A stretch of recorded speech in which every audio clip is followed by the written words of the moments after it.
நான் உங்களை நீடித்த நாட்களால் நான் உங்களை திருப்தி ஆக்குவேன்.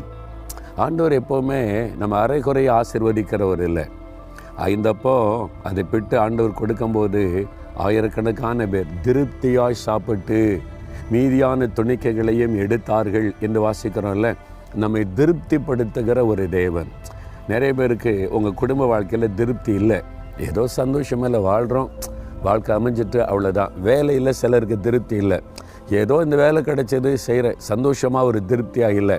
பிஸ்னஸில் ஏதோ கஷ்டப்பட்டு ஒரு பிஸ்னஸ் செய்கிறேன், ஒரு சந்தோஷம் திருப்தி அதில் இல்லை.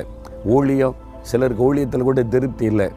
நான் நினச்ச ஊழியம் வேறு, ஏதோ இதான் எனக்கு கிடைச்சிது, அப்படி வாழ்கிறோம். சிலருக்கு படிப்பில் திருப்தி இல்லை, நான் எதிர்பார்த்தது வேறு படிப்பு, எனக்கு இதுதான் கிடைச்சிருக்கு, சரி என்ன பண்ணுறது, நான் விரும்பின படிப்பெல்லாம் எனக்கு கிடைக்கல, காலேஜில் இடம் கிடைக்கல.